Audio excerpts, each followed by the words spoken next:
আপনারা দেখেছেন এই অনুপ্রবেশকারীদেরকে আমরা কখনো যেন আমাদের নেতৃত্বের পাল্লা ভারী করার জন্য সুযোগ না দেই।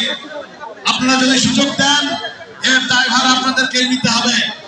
আমরা দেখেছি আমাদের অনেক বড় বড় নেতারাও নির্বাচনের হিসাব নিকাশ করে ওই পতিত আওয়ামী লীগের নেতা কর্মীদের সঙ্গে আঘাত করার চেষ্টা করছেন।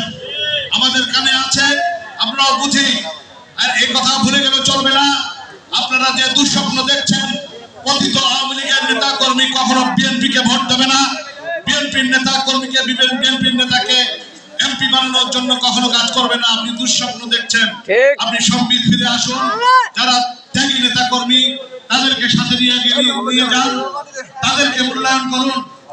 অযথা সামান্য অপরাধে ত্যাগী নেতা কর্মীদেরকে বহিষ্কারের নাটক করবেন না। আপনারা যারা এই ধরনের চেষ্টা করছেন শুধুমাত্র রাজনৈতিক স্বার্থ চরিতার্থ করার জন্য দীর্ঘদিনের ত্যাগী নেতা কর্মীদেরকে বহিষ্কারের নাটক করছেন, এই নাটকগুলো কিন্তু ভবিষ্যতে টেকবে না। আপনাদের চেয়ারও চিরস্থায়ী নয়। সুতরাং আমি একটি মেসেজ দিতে চাই, আমরা যারা ত্যাগী নেতা কর্মীরা ছিল দীর্ঘদিনের আনন্দ সংগ্রামের মধ্য দিয়ে, যাদেরকে আর পরীক্ষা দেওয়ার কোনো প্রয়োজন নেই, অলরেডি তারা পরীক্ষায় উত্তীর্ণ, অপরিহার্য, পালনীয়, আমরা সেটি করি। যাই হোক, আজকে যে দিনটি সে দিনটি ভুলে গেলে চলবে না বন্ধুরা আমার।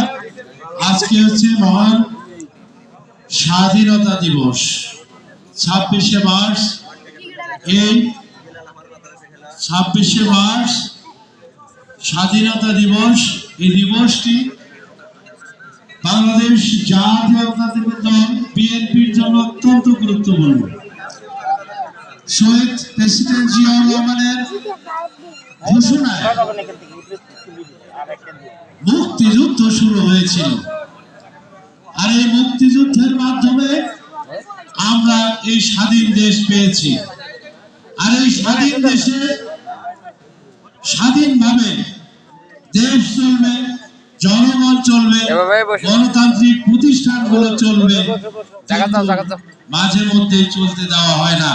সংগ্রামী সাথী ও বন্ধুরা, দীর্ঘ 17টি বছর যে স্টিমরোলার জনগণের উপর চালিয়েছে, গণতান্ত্রিক প্রতিষ্ঠানগুলো বিগত সরকার ধ্বংস করেছে।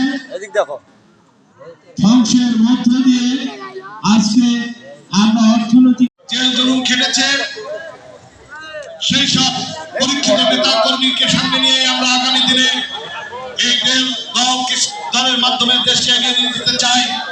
কোন অনুপ্রবেশকারীদের ব্যাপারে আমাদেরকে সজাগ থাকতে হবে। এই অনুপ্রবেশকারী